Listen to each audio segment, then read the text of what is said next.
আসসালামু আলাইকুম গাইস, আপনারা দেখবেন আলুর চপ কীভাবে সহজ পদ্ধতিতে বানানো যায় সে পথেই আপনারা দেখবেন এবং আমার সাথে থাকবেন।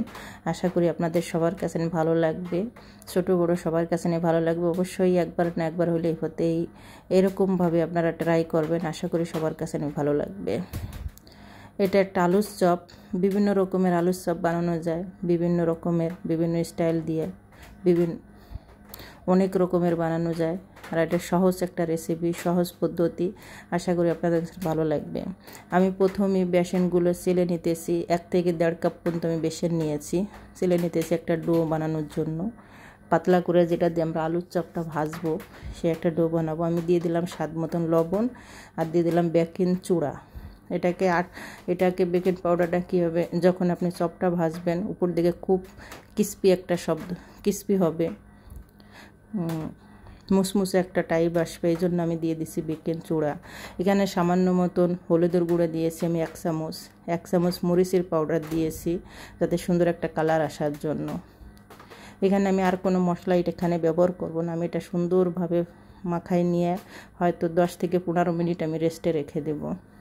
এখানে আমি হালকা কুসুম গরম পানিটা আমি ব্যবহার করেছি, আমি ঠান্ডা পানি এখানে ইউজ করি না, এই জন্য কুসুম গরম পানিটা ব্যবহার করবেন। দেখুন আমি কিভাবে মাখাচ্ছি, এপথে আপনারা অবশ্যই মেখে এপথে রেখে দেবেন, আশা করি সবারই ভালো লাগবে। এপথে বানানোর জন্য অবশ্যই চেষ্টা করুন, সবারই পছন্দ হবে আলুর চপ। আমার বেসনটা খুব সুন্দর করে মাখানো হয়ে গেছে, এখন আমি সুন্দর করে মেখে নিয়েছি, এটা আমি সাইডে রেখে দেব। বেশি ঘন হবে না, বেশি পাতলা হবে না, মিডিয়াম করে একটা ডো বানায় রাখতে হবে।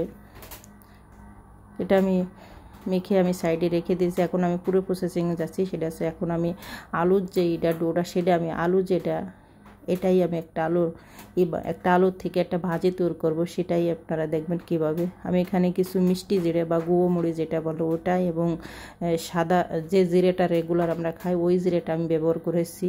2 পদের জিরে এখানে আমি ব্যবহার করেছি ধরেন 1 চামচের মতন। আর এখানে 2 চামচ আমি এখানে পেঁয়াজ কুচি দিয়েছি। এইখানে আমি কাঁচামরিচ 1 চামচের মতন কাঁচামরিচ এখানে আমি কুচি ব্যবহার করেছি। যে যেরকম ঝাল খায় সেই পরিমাণ সে ঝাল এখানে ব্যবহার করতে পারে। এখানে আমি পরিমাণ মতন ঝাল ব্যবহার করেছি, আপনাদের যদি ঝাল বেশি পছন্দ হয় আপনারা এর ঝাল বেশি খাবেন। এখানে আমি 1 কাপ পরিমাণ, ছোটো কাপের 1 কাপ পরিমাণ আমি এখানে পাতাকপি ব্যবহার করেছি। এটা খুব আলুর যে চপটের ভিতরে খুব একটা টেস্ট একটা বাড়িয়ে দেবে, খেতেও খুব সুন্দর একটা ভালো লাগবে, সবার ভালো লাগবে। এখানে আমি পরিমাণ মতন হলুদের গুঁড়ো দিয়ে দিলাম, পরিমাণ মতন মরিচের গুঁড়ো দিয়ে ব্যবহার করেছি এখানে আমি। আর এখানে আমি ভাজা যে জিরেটা, ওই জিরেটা আমি ব্যবহার করেছি 1 টেবিল চামচ। এখানে অতিরিক্ত মশলা আপনার ব্যবহার করা লাগবে না, এতটুকু মশলা আপনি ব্যবহার করলে এনাফ। এখন আমি ম্যাশ করে যে আলুগুলো আমি সেদ্ধ করে রেখে দিয়েছিলাম, সেই আলুগুলোই আমি একটু হাত দিয়ে ভেঙে থেতলায় আমি এখানে দিয়ে দিতেছি। আপনারা এই পথে হলে একবার হলে বানাই খাবেন, খুবই সুস্বাদু একটা খাবার, খুবই টেস্টি খাবার, সবার ভালো লাগবে, সবারই পছন্দের একটা খাবার। এখন আমি আলুগুলো ম্যাশ করে দিয়ে ভালোভাবে আমি এখানে নেড়ে চেড়ে নেব, হয়তো 2-3 মিনিটের মতন আমি এখানে নেড়ে চেড়ে নেব ভালোভাবে। দেখুন আমি ভালোভাবে নেড়ে চেড়ে নিতেছি, পুরো মশলাটা আলুর ভিতর মেখে যাচ্ছে, পুরোটাই ম্যাশ করে দেওয়া হয়েছে আলু। এটা আমি 2 থেকে 3 মিনিট পর আমি এখানে নামিয়ে নেব। দেখুন আমার আলুটা হওয়ার পর্যাপ্ত প্রায় হয়ে গেছে। এখানে আমি আর কোনো মশলা এখানে ব্যবহার করি না, যদি আপনারা পারেন তাহলে এখানে ধনের পাতাটা ব্যবহার করবেন, আমি এখানে ধনের পাতাটা দেই নেই। আমি এখানে একটা মশলা দিয়েছি, এটা তো সবাই জানেন, চিকেন টুপে যে মশলা বা এটা আপনার ভেজিটেবল একটা মশলা, এটাই আপনারা ব্যবহার করতে পারেন। যদি না দিলেও কোনো সমস্যা নাই, দিলেও ভালো, না দিলেও ভালো, এটা আমি ব্যবহার করেছি, আমার কাছে ভালো লাগছে বেদে এই জন্য আমি ব্যবহার করি। আমি প্রায় হয়তো বানাই, প্রায় হয়তো আমার কাছে ভালো লাগে। এই ম্যাগি যে মশলাটা এটা হচ্ছে সবজি মশলা, এই জন্য যদি ভালো লাগে আপনারা দেবেন। আর দেখুন আমি আলুগুলো কীভাবে পুরোটা ম্যাশ করে নেওয়ার পরে এবার আমি গোল গোল করে আমি বানাই নিতেছি, কীভাবে গোল গোল করে আমি বানাই নিতেছি। এই পথে আপনারা বানাই নেওয়ার জন্য বানাবেন, এই পথে আর এই চপটা এই পথেই বাজার জন্য চেষ্টা করবেন, খুবই ভালো লাগবে।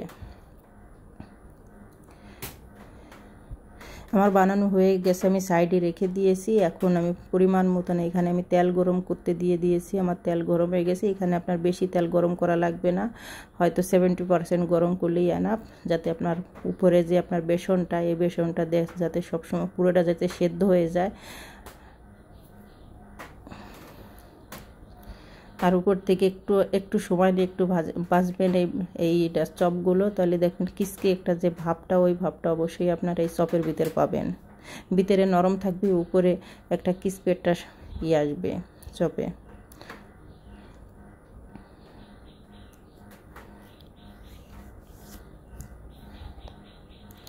এখন আমি উল্টিয়ে দিব। আমার এক সাইড হয়ে গেছে, আর এক সাইড আমি ভালোভাবে সুন্দর করে আমি ভেজে নিব। দেখুন কি সুন্দর একটা কালার আসছে। এরপরে আমি সব চপগুলো এরপরে আমি ভেজে নিব। আশা করি আপনার কাছে ভালো লাগছে। দেখুন কি সুন্দর করে ভেজে নিয়ে কি সুন্দর কালার আসছে। আশা করি আপনাদের ভালো লাগবে। যদি ভালো লাগে তাহলে আমার ভিডিওটা শেয়ার করে দেবেন, সাবস্ক্রাইব করবেন এবং লাইক দেবেন। আমার সাথে থাকবেন, নতুন নতুন ভিডিও দেখার জন্য আমাকে সাপোর্ট করবেন, আমার পাশে থাকবেন। সবাই ভালো থাকবেন, সুস্থ থাকবে, সবার জন্য দোয়া রইল। আল্লাহ হাফেজ।